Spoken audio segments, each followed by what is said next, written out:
Get started today with a free 5-minute questionnaire at refundspro.com. That's refunds with an S, pro.com. The Brady Farkas Show is produced and funded by WDEV and the Radio Vermont Group. We welcome listener feedback. Email your comments to wdev@radiovermont.com. Energy. How does anybody live and drive in Boston every single day? This guy stopped in the middle of the road with his hazard lights on. This guy won't yield. That guy won't let you go. That guy passes in front of you. That guy goes 3 lanes of traffic all in one shot. How does anybody do this? The passion. Look, if the Red Sox aren't going to play Yoshida Endeavors as they're about to get swept, then we might as well just give up and go home. The opinions on all your favorite teams. I'm glad that Mac Jones looks better. That's really important. He needs to look better.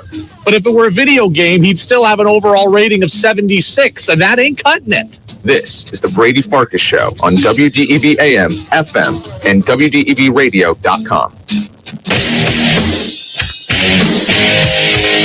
What's up, everybody? Happy Friday here on the Brady Farkas Show on WDEV, AM and FM, and WDEVradio.com. Short show today. We are up for 40 minutes today, 5:30 until 6:10. And at that time, we give way to Red Sox baseball. The Sox are taking on the Blue Jays. Huge series at Fenway. Sox come into this one trailing by 2 games in the wild card race. They're going to get a Blue Jays team that's a bit wounded without Bo Bichette, without Jordan Romano, their closer. So you sweep this series, you're going to be up by the end of the weekend and own one of those final wild cards, or own that final wild card spot. If you end up having a poor weekend, you're going to end up even further back. So this is a huge weekend. This is the biggest series of the year right now for the Boston Red Sox. James Paxton will go on the mound. Again, our coverage, 6:10 first pitch. 7:10, Tom Caron of NESN. I spoke to him earlier today. We actually spoke earlier this morning, so you'll hear my interview with TC at about 5:45. Christian Arroyo designated for assignment today. That just happened a little while ago, so you won't hear me ask about that in the interview with TC because it hadn't happened yet when we spoke, but I'm disappointed to see Arroyo go, and I'm not saying that it's the wrong decision, right? It's a guy who's hitting, I think 240 this year with hardly any power, with only 20-plus RBIs, hasn't really been able to stay healthy, hasn't gotten it going, so I get it. Arroyo's never played more than 87 games in the season. That said, I happen to like him, and I can be a sucker for liking guys personally, and I think Arroyo plays hard. I think he wants to be good, and I root for the underdog, and I root kind of for the little guy, and that's kind of what Arroyo's been here, right? Undersized, hasn't really gotten a chance before, a top prospect who kind of washed out and then ended up bouncing around the league. So I've rooted for Arroyo. I'm not saying it's not the right decision to DFA him. I'm just disappointed to see him go, and a guy who was really integral to what the Red Sox did back in 2021 over, I think, 57 games that year. But again, he's never played more than 87. He struggled to get it going at the plate. Chaim Bloom said as much today when he spoke with Tom Caron later in the day. So no Arroyo. Luis Arias is up with the big club again after being acquired at the trade deadline. 802-585-3026. That is the text line number, 802-585-3026. I got to tell you, Danny, I got the weirdest thing going on right now.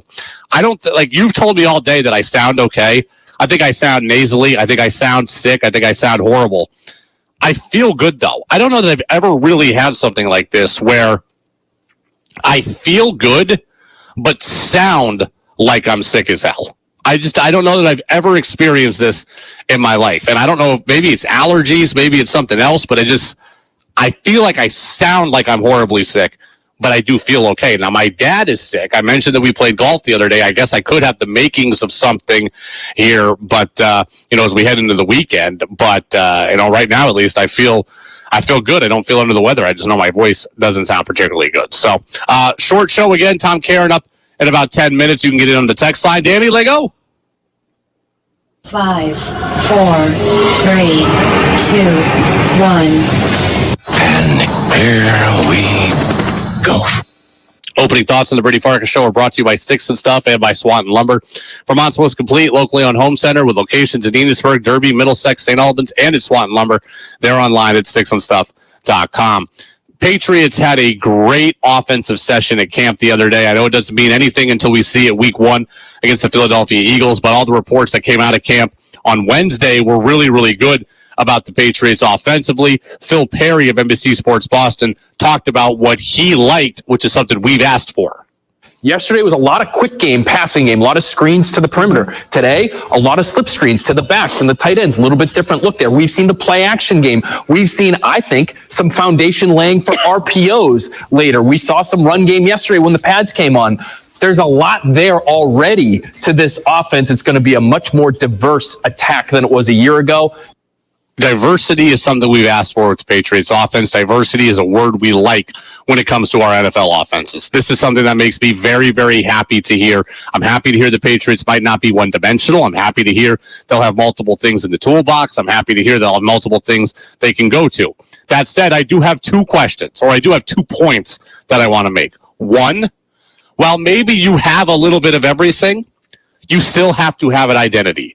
I still want the Patriots to have a calling card. I still want them to have something they can hang their hat on. Mac Jones spoke earlier in camp about Bill O'Brien being a guy who does a really good job at identifying what you do well and kind of building upon what you do well. So if you're going to have that kind of mentality, you got to have a go-to, something that Bill O'Brien goes to in crisis. And maybe that's a great run game, and maybe that's the screen game, and maybe that's play action, and maybe that's taking shots down the field. Maybe your calling card is 2 tight ends and 1 running back, and maybe your calling card is 3 wide receivers and a back. I don't know what that is yet, but I still want to see the Patriots have a calling card. I want to see them have a hallmark. Like, I look at the Kansas City Chiefs, and I know, yes, Patrick Mahomes, but when in crisis, they're drawing up things for Travis Kelce. I know that with my Seahawks, like it or not, they're looking to run the football. That's what they're looking to do. They're looking to establish. I know that in San Francisco, Kyle Shanahan is going to be creative. I know that Sean McVay is going to run that little rollout game, at least in the day with Jared Goff, and he's going to hit guys crossing across the middle. That's what these guys do. That's what their success is predicated upon. I want the Patriots to be able to have a little bit of everything. I want them to be able to do a little bit of everything. I like that they won't be super predictable, but that said, I want to see them have something that they're able to go back to. And maybe that's Ramondre Stevenson again this year, and maybe that's the 2 tight ends with Henry and Gesicki. Maybe it's 3 wide receivers. I don't know. But for a long time, we knew 3rd and 6, Julian Edelman's getting the ball, he's getting 7, and it happened every time, and you couldn't stop it. The Patriots had, yes, the ability to be a chameleon and do a lot of things, but when they needed something, we knew that number 11 was getting the ball. So I like that also. My second question for this, when Phil Perry says the Pats offense is going to be much more diverse and we're really going to like this and we're really going to see this and this, that, and the other, which we didn't see a year ago, my reminder is that's all great. Look at the players the Patriots have.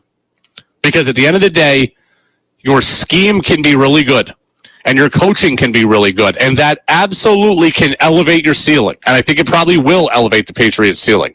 But your scheme can only take you so far. Your players have to take you the rest of the way. And as you're getting jacked up and hearing Phil say that and hearing other people talk about the Pats offense and how much better it looks, recognize who the Patriots still are offensively. They still have Mac Jones at quarterback, ranked number 23 in the NFL by The Athletic. They still have, right now, only 1 running back in Ramondre Stevenson. They don't have the 2-headed monster that teams want and crave. And they still don't have elite wide receiver talent. I heard Juju Smith-Schuster say, I think we had a whole bunch of ones. No, you don't. That's what you say because you're on the team and these guys are your friends. I get it. But that's I'm way too deep in the forest to see the trees kind of answer. You don't have ones. You had a bunch of 2s and 3s. And a collection of 2s and 3s can be good, but it's not great. So for as nice as your system is, for as nice as Bill O'Brien is, for as nice as your playbook is, you still got to have players that can go out there and execute it. And right now the Patriots players are not as good as the other teams in the AFC around them by and large. AFC is going to be a bloodbath this year. The Patriots are a team that's in the middle to bottom of that bloodbath.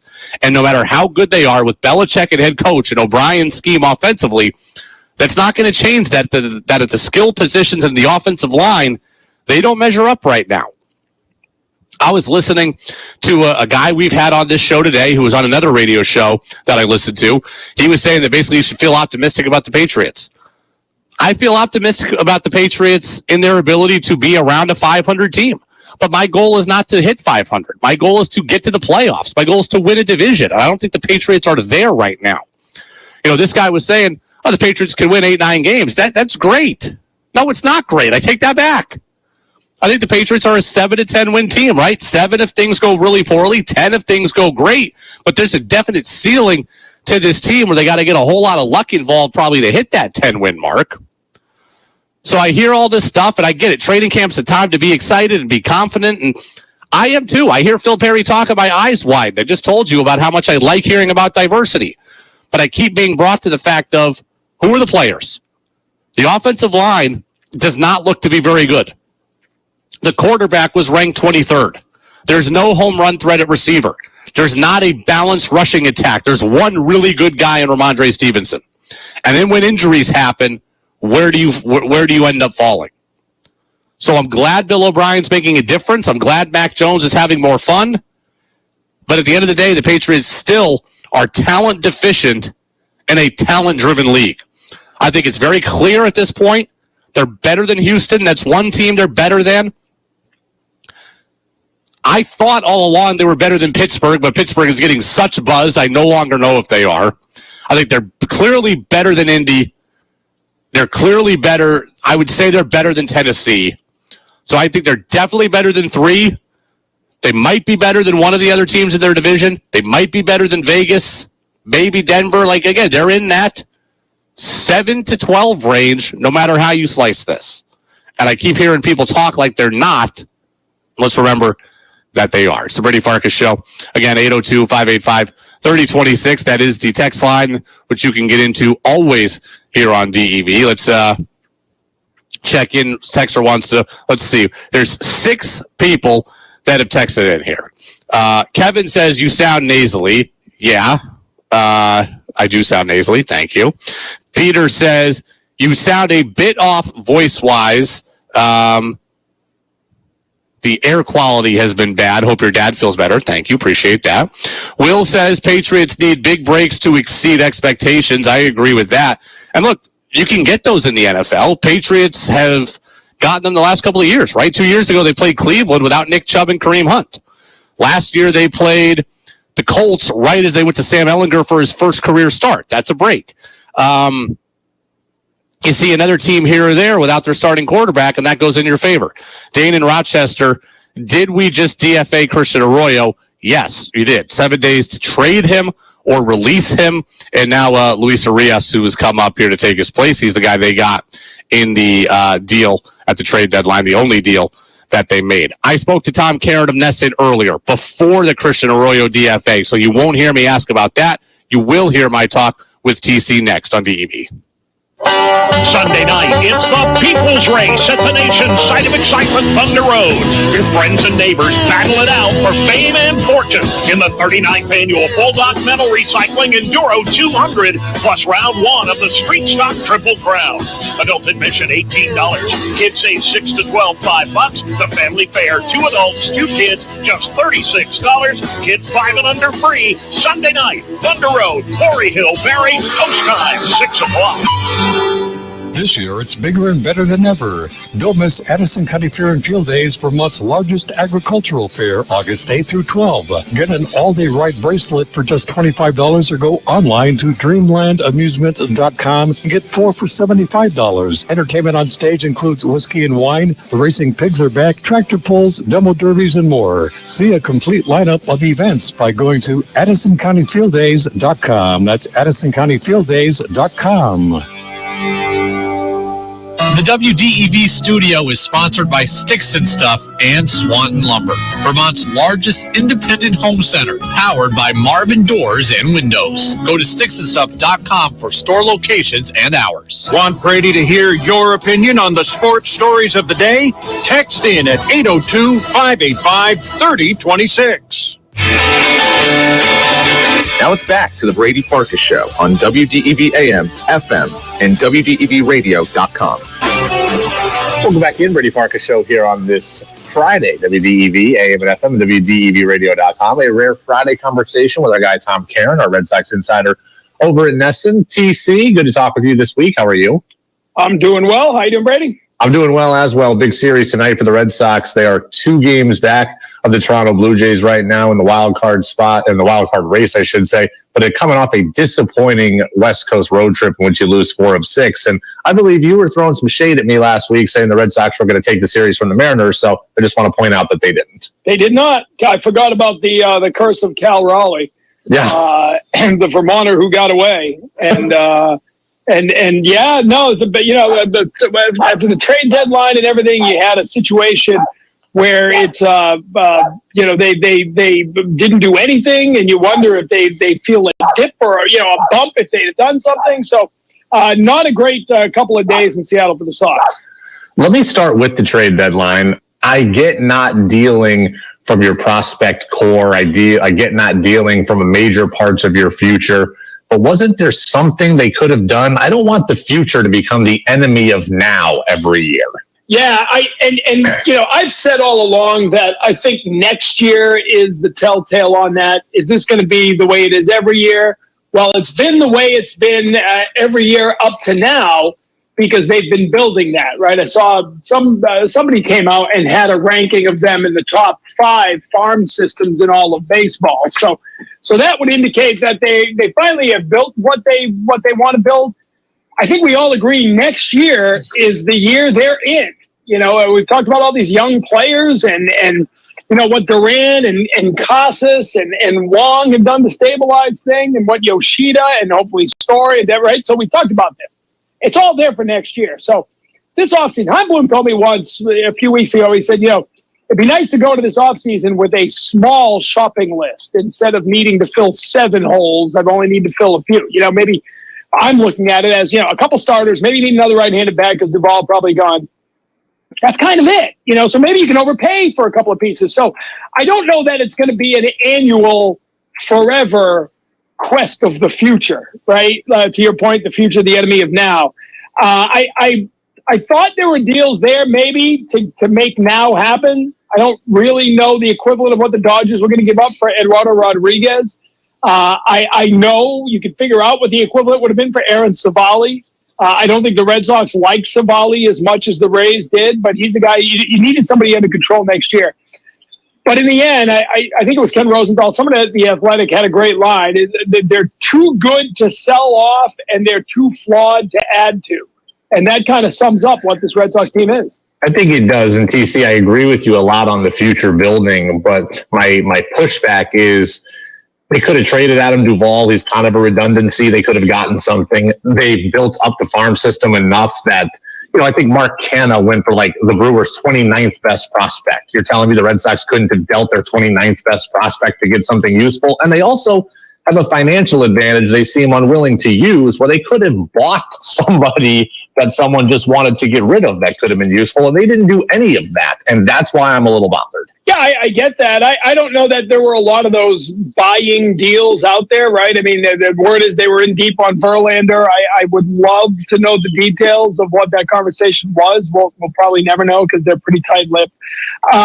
Listen, I know they were only looking for pitching. Duvall surprised me because he does redundant. And I will say, from talking to other organizations, if there's a criticism of what the Red Sox do, and they're not alone. This is kind of the new way of doing business now. Is they set a specific value on their players. And, they even if Adam Duvall was redundant, they weren't trading Adam Duvall for the best package they would get. They were only trading Adam Duvall if somebody met their value expectation. Nobody did, so Adam Duvall's still here. It's really, and, I was talking to someone in the Red Sox organization after the trade deadline on the scouting side, and was asking about the surprise industry-wide. And he said the surprise is when you look around teams that aren't really competitive, they still don't really sell off their rosters like they used to, because of that exact reason. Like they have a specific value set on every player, and they will only trade that player if they reach the value. Otherwise, they will stick with that player. And so teams, even that are out of it, first of all, there were more teams in it than ever before. But teams that are out of it are holding on to their major league players like never before. Tom Caron, Red Sox insider over at NESN, with us here on the Brady Farkas Show on this Friday on WDEV, AM and FM and WDEV Radio.com. radio.com. TC, I want to talk to you about Trevor Story, and I don't want to Boston sports radio-ize this, but I do have a question here. This is a guy who's coming back next week, probably anyways, given that the 20-day rehab window is going to be up. He's asked to stay in AAA a little longer, and I'm thinking to myself, I'm not mad at him for doing this because I get wanting to be 100%, but a month ago, he was talking about wanting to come up here and I just want to be on the field. I'll DH if I have to. I don't have to play defense. And here we are. You're 2 games back in the wild card race, playing the team that is directly in front of you that you're chasing. I'm a little surprised that he wants to stay in AAA longer rather than be here this weekend. Am I looking at it too cynically? I think a little bit you are, because from what I understand, the Red Sox have made it clear that he's not coming back as a DH. So even if that's what he wanted, they have made it clear to him, we want you to come back as a shortstop. We have Justin Turner, we have Adam Duvall, we have Masa Yoshida. They're kind of rotating through the DH spot right now, right? Because you're trying to fit them all in with Duran playing more. And now you've got Turner playing some second base. But so they're just trying to get those guys in. They don't want him back as a DH. They want him back to solidify the shortstop position. Yu Chang's done a pretty good job with that, but there's not much offense from him. They think Story can help offensively, but they really want him to help on the defensive side at the shortstop position. So, I don't think that's changed. Talking to Alex Cora, I don't think that belief has changed. They don't want him back as the DH, so I'm not sure that was ever really an option for him. Okay, let's talk about Duran because, I just continue to be impressed by him. He had the big home run off Gilbert on Wednesday in that game. He had the hustle double again, as we've seen so many times on Tuesday. He had the sliding catch in the outfield. Just his overall athleticism and kind of the power with which he plays, not always at the plate, but the power with which he plays and the violent running style that he plays with. And I continue to fall more in love with him this year. What a 180 from last year. What a 180 from last year. And somebody had the great line, right? He's angry. He runs like he's angry at the ground. Yes. He just pounds the turf. He is so much fun to watch. And what I really like about Jarren Duran right now, the numbers speak for themselves. He might be the most electrifying player in baseball, at least in the American League right now. But it's the swagger that he's playing with now. I think he's letting his personality show. And that was a problem with him, if you remember. When he first came up a couple of years ago, Alex Cora even said later, we like the player, but we like the person too. He's got to let himself be himself. And he was trying to fit in and be himself and be quiet and not get caught stealing and all that. Last year, we know the defense fell apart, and that inside the park grand slam from Tapia on that Friday night was maybe the defining moment of that season for the team. I've talked to him about this in recent weeks, and he has said the difference now is I'll be aggressive on a play in the field, and if I don't make the play and it looks bad, I dive and it gets behind me and it becomes a triple when I should have held it to a single. I don't let that carry over to my next at bat. My teammates, and I think Justin Turner's been a really big part of this, but my teammates have sort of taught me that what I can do for this team is good enough to offset any mistake I might make. And so I just like that. There was if you go on social media, I think the Red Sox posted it. Billy Weiss is the great team photographer, and they did a fun magazine photo shoot, cover shoot, where it's kind of like Catch Me If You Can. It's like a spoof from that movie, right, where it's the blurred background of him. But if you look, they posted behind the scenes video of how they shot it. And it was really fun to watch Duran kind of laughing and smiling and looking at the video and suggesting how I could do it. I think this guy's coming into his own. And I think, I keep saying he's the most electrifying offensive player I've seen on this team since Jacoby Ellsbury's rookie season. And that's saying something. TC, I'll get you out of here on this only because you mentioned him and you kind of hinted at this over the last couple of weeks. But on Verdugo, I was 100% for not trading him. I think he's important to this team. But in the offseason, could you see a scenario where he gets moved? He's going to be heading into his final year of his contract. Andrew Benintendi got 5 years for $75 million from the White Sox. Verdugo's not getting a penny less than that. He's likely getting much more than that. I don't know that he's good enough to justify $100 million. So if he's not, could you see the Sox moving on from him in the offseason? I could. I really could, because now it's do it or get off the pot time, right, for the Red Sox. I mean, if you're going to keep him this winter, you got to sign him to an extension. And because you don't want to run him through I don't think they'd run through a lame duck status. Maybe they would. Keep him hungry and see what he does over the next year. You can always trade him at the deadline as a rental. But to your point, you've got to decide, are we investing $100 million plus in this guy? And let's not forget, Ceddanne Raphael is probably going to be up at the end of this year and will probably be part of the outfield next year. Durant is part of the outfield next year. If Turner is back, and that's an if, because he's got a big option that he can walk away and go get more, and I would think after this season he will, whether it's here or elsewhere. Yoshida could slide into DH, but if he doesn't, he's in left. I mean, you only have so many outfield positions. And so if Raphael is coming up and going to be part of this, if Yoshida stays in the outfield, you got to fight time for Verdugo. I wouldn't have been surprised if they traded him at the deadline, because I think you get more at the deadline. I know that they love the way he's responded to Alex Cora's coaching. And can that upward development continue? If it can, if he puts together a really good 2 months, I think there's a really good chance they sign him to a long-term extension. If it's up and down, if we get some of that, the Mr. Hyde version of Verdugo, where he's not hustling out ground balls and he's, looking lackluster at times, then I think there is a decent chance they trade him and try to move him as part of a deal to get pitching, because they're still going to need pitching this offseason. See what happens in the offseason, but we got to finish out this season first. Red Sox, Blue Jays, huge game tonight at Fenway. Our coverage begins in a little while at 6:10. James Paxton going tonight. I don't know if you're aware of this, Brady, but when he was with the Seattle Mariners, James Paxton pitched a no-hitter against the Toronto Blue Jays. I don't know if you're aware of that. I know you don't know a lot about the Mariners, so I just wanted to remind you of that little bit of history, okay? I am aware of that, and I'm trying to block out the Taiwan Walker, Danny Holtzman, James Paxton trio that was supposed to be. But I do. Did you see the picture of Cal Raleigh that we posted, that we showed in the game? We had his dad sent me a picture of him at like 3 years old, wearing a Red Sox jersey, cheering for the Sox. So.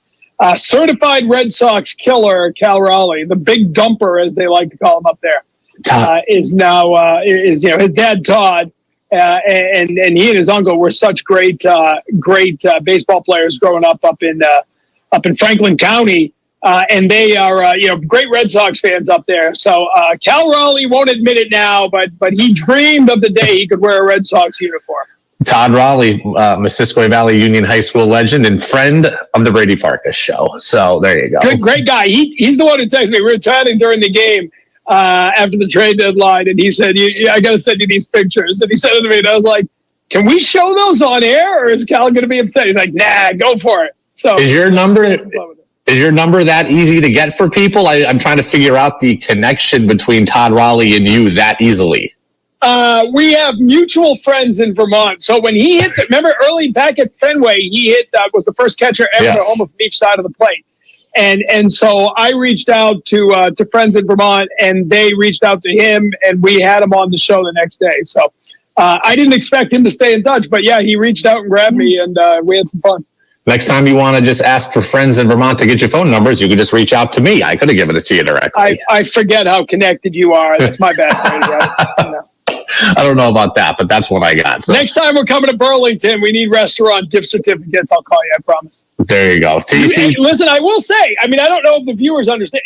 You have hooked me up with great Vermont craft beer over the years. So I will never question your Vermont credentials because anybody who can get me Vermont craft beer is good in my book. You'll have, it's hard to believe we're only 4 months away from Christmas, so start making your list now. Oktoberfest is sooner than that. That's a bigger holiday in my world. So. There you go. I'll see what I can do for you. So, TC, thank you. Appreciate it, Brady. Thanks. That was Tom Caron, our Red Sox insider over at NESN. I spoke with him earlier in the day, and it wasn't a great acoustic setup, as you could probably tell there, but I appreciate you listening to the TC. Peter over in Williston says, always learn something from TC. I always learn something from TC as well. Good stuff there on the trade deadline. I've hooked TC up with some craft beer before, but now I apparently got to outdo myself here and end up with something for Oktoberfest. It's no longer just a holiday present for TC. The bar has been set higher, so there you go. One texter wants to know, Mike in Waterbury Center wants to know how I arrived at my 7-10 win projection for the Patriots. I'll tell you exactly how I did it, and I'll tell you on the other side of the CBS News update. So, CBS News. I'll answer Mike and Waterbury's text about the Patriots, and then we'll get you ready for the Red Sox and Blue Jays by giving you the lineups. That's coming up next here in the Brady Farkas Show on WDEV, AM and FM, WDEVradio.com, and always streaming on the free WDEV radio app. Red Sox baseball, 10 minutes from now. This is WDEV, Vermont's news station, owned and operated by the Radio Vermont Group. From the top at Sugarbush at 96.1 FM, WDEV Warren and Waitsfield. In Berry at 96.5. In Montpelier at 98.3. Along with our founding station, AM 550 WDEV Waterbury, Montpelier. Streaming at WDEVradio.com. 92 years of serving Vermont. The friendly pioneer, WDEV. This is CBS News on the Hour, presented by Indeed.com. I'm Wendy Gillette in New York. Chaos ensued in Union Square in Manhattan when live streamer Kai Cenat promised a video game console giveaway this afternoon, and the crowd got out of control. WCBS TV reporter Alice Gaynor. They were setting off fireworks. They were climbing up lampposts. But now they've got the entire park blocked off from where I can see. Everywhere you look, something is going on. But it seems like slowly but surely they are getting people out of the Union Square area right now. Some also threw chairs and punches. Officers made arrests and there were injuries. Police are now questioning the influencer. A news conference is planned soon. Most of the GOP presidential hopefuls are staying mum about former President Donald Trump's second federal indictment, which took place yesterday in Washington. CBS's Finn Gomez. There's that lane of Chris Christie, Asa Hutchinson, Will Hurd, who have been very vocal in their criticism towards the former president. But for the rest of the field, they've been more tepid in their response. I spoke to several senior advisors to rival campaigns yesterday during the arraignment, and they said on background, how do we criticize former President Trump without angering the Republican base voter? Trump will campaign tonight in Montgomery, Alabama. A Russian court has imposed another sentence for opposition leader Alexei Navalny, 19 years in prison. Former CBS News Moscow bureau chief Beth Noble. There's no question that Alexei Navalny is a Soviet-style political prisoner whose only real crime is trying to get his countrymen to oppose the brutal regime of Russian President Vladimir Putin. President Putin seems to be trying to send a message to his people through his treatment of Alexei Navalny that no serious dissent or opposition movements will be tolerated. Several hospitals operated by Prospect Medical Holdings were the targets of a cyber attack. WFSB TV reporter Audrey Russo from Waterbury, Connecticut. A cyber attack hitting Waterbury Hospital and Waterbury Health offices where it hurts. Hospital reps sending us a statement saying, in part, Waterbury Hospital is following downtime procedures, including the use of paper records until the situation is resolved. We are working closely with IT security experts to resolve it as quickly as possible. SAG-AFTRA picketers donned boxing gloves in Los Angeles. My favorite thing about fight movies is that the underdog, no matter how hard they work, if they work hard enough, they get their chance to be at the top too. And I feel like that's the heart of what this fight is about. This is CBS News. Hire with minimal effort and max speed with Indeed. Their hiring solution platform helps you attract, interview, and hire candidates efficiently. Visit Indeed.com/credit. Nothing slows my little girl down, except a stuffy nose. Mommy. That's why I use Sinex Children's Saline from Vicks. Sinex instantly clears mucus and everyday stuffy little noses with a gentle, ultra-fine mist designed for kids. Just Sinex, breathe. Her stuffy nose is gone for now. And so is she. Sinex Children's Saline. Sinex, breathe. Use as directed, keep out of reach of children. Hi, this is Radio Vermont weather forecaster Roger Hill. Join me for a once-in-a-lifetime trip to the White Continent, Antarctica. We'll fly together from Burlington on January 24th next year, and after a night on the town in Buenos Aires, Argentina, we'll board our private charter flight to Ushuaia and embark on the World Navigator crossing the infamous Drake's Passage. Accompanied by petrels and albatrosses, we'll see the South Shetland Islands and the Antarctic Peninsula alongside the hourglass dolphins and humpback whales. We'll see rugged mountain peaks, black sands, and expensive tundra while enjoying shore landings led by expert field guides. We'll get up close to nature, paddling next to icebergs, seals, whales, and of course the emblem of Antarctica, the penguin. Prices start at $10,000 per person. I hope you'll join me. Contact your Milne Travel Advisor. Call 800-78-MILNE or email help@milnetravel.com. That's 9 nights of cruising Antarctica with me, Roger Hill. Contact Milne Travel for more information. Join P&R Lumber on Route 15 in Wolcott this Saturday for their Customer and Community Appreciation Day.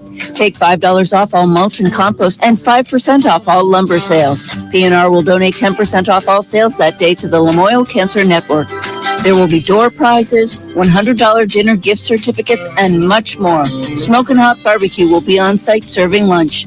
Don't miss Customer and Community Appreciation Day this Saturday, 9 to 2 at P&R Lumber, Route 15, Wolcott. The Brady Farkas Show now has an interactive text line, so reach out now at 802-585-3026.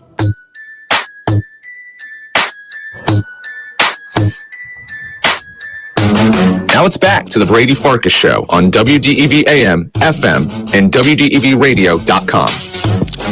Welcome back in, Brady Farkas Show right here on WDEV AM and FM, WDEVradio.com. Red Sox baseball comes up 5 minutes from now. We'll get you the lineups here momentarily for that series opener against the Toronto Blue Jays. Mike in Waterbury Center has a question of me. He says, Brady, how do you know the Patriots are between a 7 and 10 win team? You haven't seen Bill O'Brien yet. Mike, let me let you in on a little secret here. The NFL is designed for every team almost to be between 7 and 10 wins. This is the way the league is built, okay? The league is built for everybody to be right around 500. So me saying the Patriots are between a 7 and a 10 win team is not an original thought. It's not a deep thought. It's a very obvious thought. The league is built for teams to play to the middle. Now, every year, a couple of teams play way above that. Every year, a couple of teams play way below that. But the league is built this way. That's why you have an equal number of home games as road games. Now you have 17 games, so you have 9 and 8 one year, but you're pretty much equally home and road. You have a draft that rewards the worst teams in the league by giving them a chance to get better players to bring them back up towards the middle. The best teams in the league is getting lower draft picks to not get further and further removed from the rest of the pack, bringing them back to the middle. This is the way the league is built. There's a salary cap, so teams have to lose talent every single year. Like, the league is designed for teams to finish 500. Now, I can sit here and say, I think, okay, with a healthy Joe Burrow, I think Cincinnati is way above that, 9-win mark. I think Buffalo is above a 9-win mark. I think that the Chiefs are above a 9-win mark. I can sit here in the NFC and say, I think that Philly is above a 9-win mark. As for teams that are really bad, I think it's pretty clear that Indy is below, that 7 to 10 win range. They're going to win 4 games or so. I think Houston is in the same boat. Beyond that, I can't tell you for sure. I think Arizona is pretty bad. But, beyond that for sure, I can't tell you any team that's going to be great, and I can't tell you any team that's going to be terrible. Now, we might end up with a situation last year where Minnesota came kind of out of nowhere and won 13 games or so, but they ended up getting lucky on a lot of things, right? Winning a lot of close games. You just don't win in the NFL. So the Patriots are a 7 to 10 win team. That's how the league is built, right? It's built for them to be 8 and 9, 9 and 8.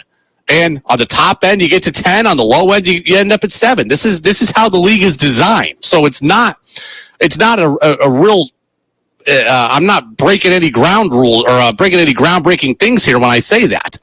But the Patriots right now, I think talent-wise, they're an 8 or a 9 win team, right in the middle of the pack, which is exactly what the league wants. If things go their way and they play a quarterback injury, a team with a quarterback that's injured, or they remain particularly healthy themselves, or maybe there's a bad weather game which equalizes things in their favor, then they can go above. They get to the 10 wins. If they end up being severely injured and compromised and other teams aren't, they're going to win 7 games. This is what their talent level dictates. It's a talent-driven league, and the Patriots are devoid of talent in a lot of ways. Now, again, things can happen to make up the talent gap, like injuries, like weather, but as of now, they're sitting, I would think, between a 7 and a 10-win team. Danny, give me the Red Sox lineup music.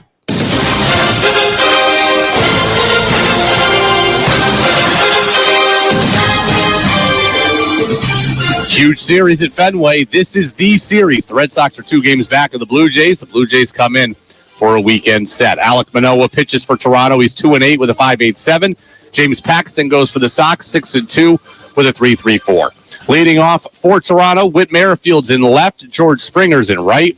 Vlad Jr.'s at first. Danny Jansen's the catcher. Alejandro Kirk is the DH. Matt Chapman is at third. They got a new second baseman today. This is Davis Schneider, 24 years old. He's on the roster now. Paul DeYoung is the shortstop. He's playing here after being acquired at the trade deadline, and Dalton Varsho is in center. Blue Jays are a powerful team with 6 guys in their lineup with double-digit homers. For the Red Sox, Jared Duran leads off in left. Alex Verdugo is in right. Masataka Yoshida is the DH. Rafi Devers is in third. Adam Duvall is the center fielder. Tristan Casas is at first. Connor Wong is the catcher. Luis Urias, acquired from the Brewers at the deadline, is at second. He's in the lineup today. And Yu Chang is the shortstop. He bats ninth. Thanks to Tom Caron from NESN for joining us. Go find that interview on the podcast channel. Thanks to Danny, as always, for producing the show. Have a great weekend, everybody. We'll see you on Monday. Go Sox here on DEV. It's time for the Mass Mutual Red Sox pregame show. Proudly brought to you by Mass Mutual.